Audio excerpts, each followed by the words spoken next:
huwag niyong ibigay lahat. Huwag niyong ipadala lahat.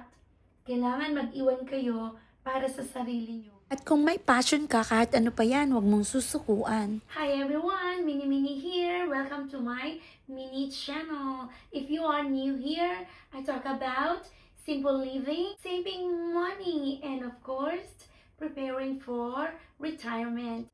Sa video na ito, pag-usapan natin kung sino ba talaga ang mga pwedeng mag-invest sa gold. Hindi ito tungkol sa pagyaman agad, kundi ito ay sa mga tao na gusto lamang na kahit paano ay may konting peace of mind.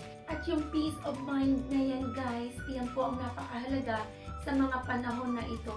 Kahit pa unti-unti lang, baka sakali na makaipon ka din ng katulad dito.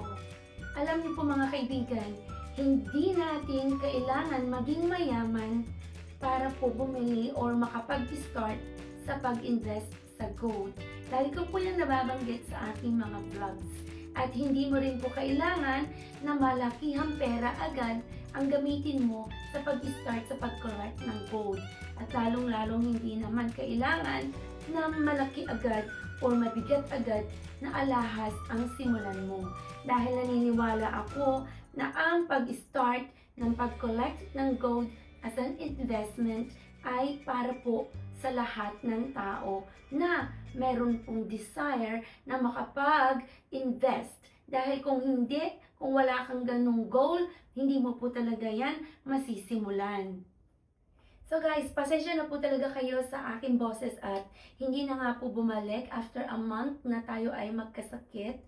At I'm doing my best po talaga na makapag-provide pa rin sa inyo ng konting content para naman po guys din ma-reach na natin yung requirement dito na 1,000 subscribers.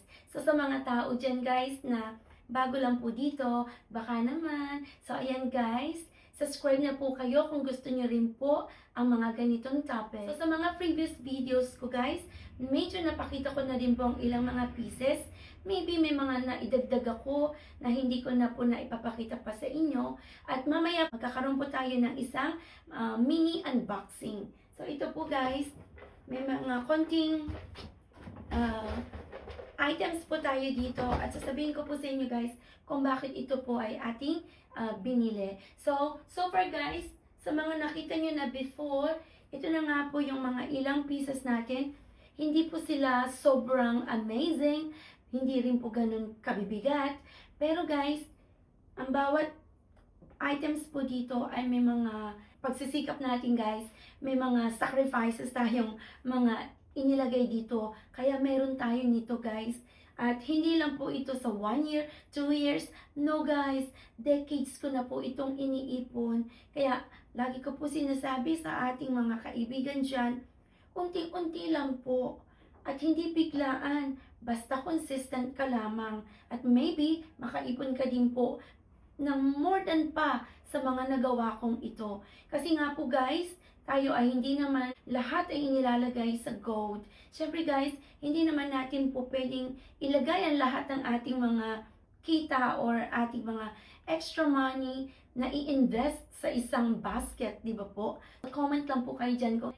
Guys, kung ikaw po ay yung tipo din na nalilito sa mga stocks na yan at kung ano-ano pang mga investment na napaka-complicated unawain at syempre yung mga bagay na gusto mo lang ay simple lang, yung hindi mo siya kailangan bantayan araw-araw, ayaw mong itali ang sarili mo sa ganong investment na kailangan mo siyang i-check or kailangan i-manage mabuti. So ayan guys, ang gold ay talagang isang napaka-positive na investment na pwede mong umpisahan. Although, wala po itong ibibigay sa'yo na monthly income, wala rin po ito guys na ibibigay sa'yong stress. Pero, kailangan mo lang po talaga mag-intay ng matagal ng panahon bago mo ma-appreciate na ito ay nagbibigay sa'yo ng backup na kita or backup na fund na baka pwedeng maging sandalan mo pagdating ng iyong pagtanda. So today guys, ito po ipapakita ko sa inyo dahil Year of the Horse ngayon sa Chinese world. bumili po tayo ng coin. Ito pong coin na to. So guys, sa mga presyo po ng bawat items na nakikita nyo dito, maybe one day ay gawan ko na lang po ng video para doon. At syempre po guys, para mas detalyado, kailangan natin ng mga resibo. Of course nga po yung nandito sa coin na ito. 24K po ito guys.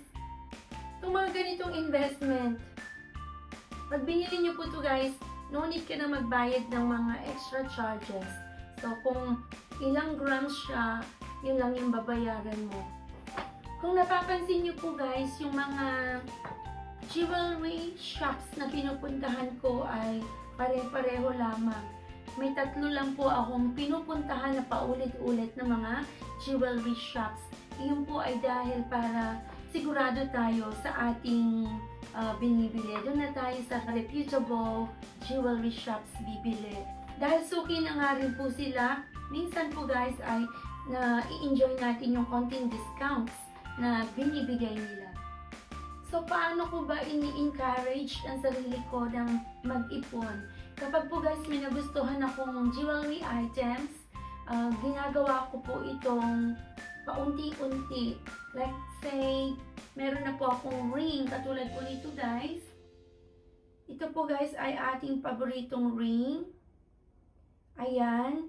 So, gusto ko po siyang gawing isang set. Sa ngayon, ring at ito pong bagong bili natin na earrings. So, almost the same design. So, guys, ayan po. Tingnan nyo. Diba? So, ngayon, nabili ko na tong earrings na to guys. Next time naman, ang pag-iipunan natin ay yung kanyang necklace. Unti-unti, maybe after 6 months, mabili na natin. Hopefully, sana wala tayong ilang mga bayarin na hindi inaasahang bayarin. Ay continuous ang ating pagsisave. Hindi po siya biglaan guys. At hindi rin po malakihang item. Sa last ng video na ito guys, papakita ko po sa inyo ang isang magandang necklace na gusto kong balikan. Hopefully after 6 months ay nandun pa rin yun. Dahil sinisigurado ko sa inyo guys, sa halaga nun ay hindi po natin agad-agad mabibili. Ito na nga po yung ating earrings. Ito po guys ay isang set na unti-unti ko rin po talagang nabili.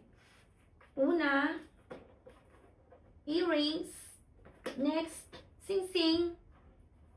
Bracelets. At iyan, necklace. Dito po guys, mapapakita ko sa inyo. So, ito po ay isang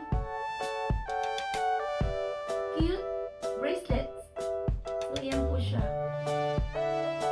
And then, manipis lang po siya guys, pero may bigat na rin po siya.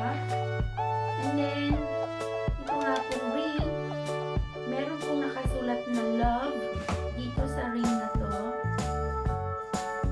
And of course, ito po yung matagal na rin nating nabili na earrings. At ito nga po, itong bagong necklace na to. Ayan guys.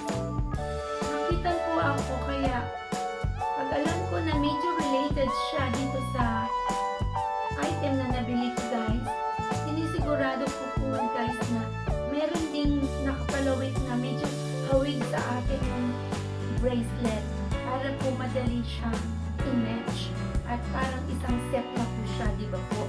So, ganun lang po guys. Unti-unti lang talaga. At sino ba naman ang tutulong sa sarili natin para magkaroon ng mga ganitong bagay na gusto natin, di ba po? Tayo lamang. So, sa mga taong may mga obligations pa, tulad ko, may obligations pa rin po ako. Pero hindi na nga po katulad ng iba dyan na yung medyo bata pa talaga ngayon na nagsisimula pa lang sa kanilang mga career at syempre malamang mas mabigat pa ang kanilang mga responsibilities. Ang maipapayo ko lang po sa inyo, huwag niyong ibigay lahat. Huwag niyong ipadala lahat. Kailangan mag-iwan kayo para sa sarili niyo kasi wala namang bibili niya sa inyo. Wala naman talagang magbibigay ng saktong gusto nyo sa sarili nyo, kundi kayo. So, ayan guys. So, sana po ay nag-enjoy kayo sa ating konting vlog na ito. Maraming pong salamat.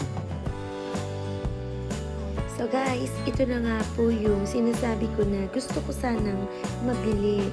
Kaya dapat natin yung pag-ipunan.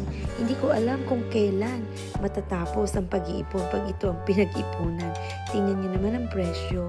Yan po ay sa NT at ganito nga po sa peso.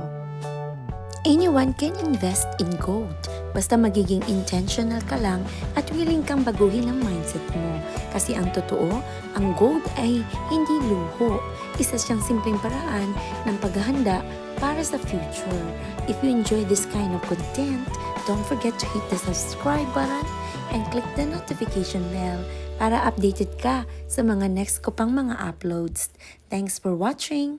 God bless everyone.